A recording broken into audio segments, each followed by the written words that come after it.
Look at me, I'm Tom Cruise. Mission Impossible Rogue Nation is the 5th film in the Mission Impossible franchise. I would have had this out Friday, but life. The last one, Ghost Protocol, was great. Haven't seen 1, 2, or 3, but now I kind of want to. It's directed by Christopher McQuarrie, and it's kind of a mix of action and espionage. So Tom Cruise is off looking for the Syndicate, or this Rogue Nation, trying to find evidence of them, and then Jeremy Renner is trying to defend the IMF against the CIA head, who's played by Alec Baldwin. He's trying to shut them down, because, like, you're very reckless and careless, and you're putting lives at risk. So Alec Baldwin shuts down the IMF, and so I feel like the IMF has never been not shut down. It was like the Ghost Protocol, like, we are all that remains of the IMF.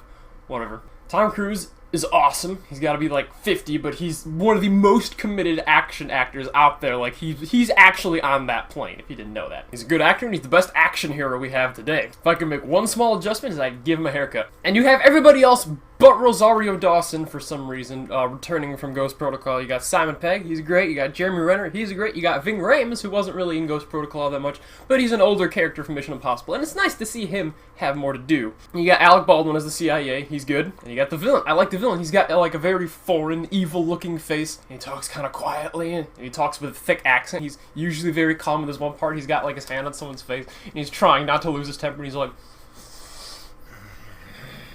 He's a good villain. I like him. But this Rebecca Ferguson girl, she's not hot.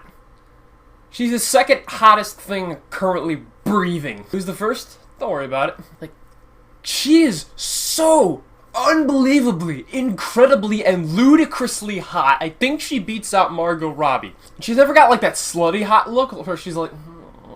She's usually got a straight face, or she's just smiling gently, or she's got tears in her eyes. I love it. She's so cute. I love her. I love her. And whenever action movies have to have a girl, of course, she's just this unstoppably good killing machine. And they always use that, like, thigh clench thing around people's neck. I don't know if I don't take female self-defense. I don't know, but I always see it. And she does it in this movie, but people hit her a lot. So it's like, it's realistic that she's getting hit in combat. They're not trying to be like, oh, she's superior to men and everything because of feminism in movies. I hate that shit. She has to save Tom Cruise a few times. Tom Cruise has to save her a few times. And spoilers for Ghost Protocol, because Tom Cruise is married, so when it seems like they might kiss at the end, they just hug. Like, that's good. Hugs. Hugs are good. Did I mention she's hot? Like, whenever she's on screen, I'm just like...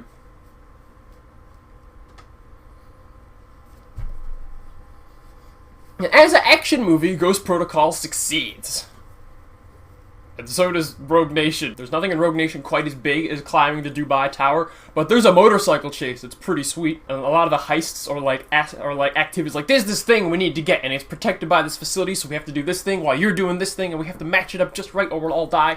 Those are very, very tense. And with Tom Cruise's commitment to the action roles, he actually jumps in that giant water chasm thing. What was that called? And if there's any CGI in this movie, I couldn't see it. However, if you see it in IMAX, you will notice that Ghost Protocol, the Dubai Tower part, again, that was filmed in IMAX. That was like nearly 4K resolution, good quality.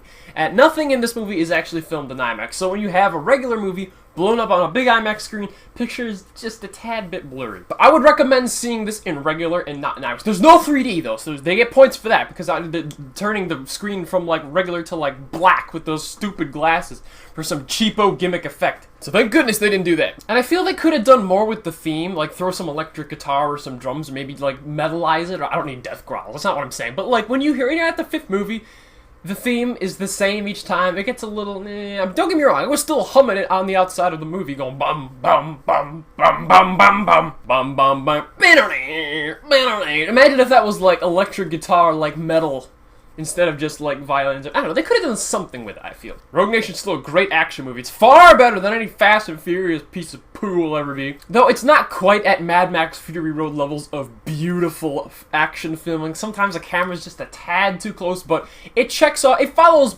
like 95% of the rules of making good action. Like, there's no shaky cam, there's not too many cuts, stuff like that. And I gotta say, the Bond movie this year has a lot to live up to. So guys, in the end, I'm gonna say Mission Impossible Rogue Nation is with an 8 out of 10. And Rebecca Ferguson is worth a 47 out of 10.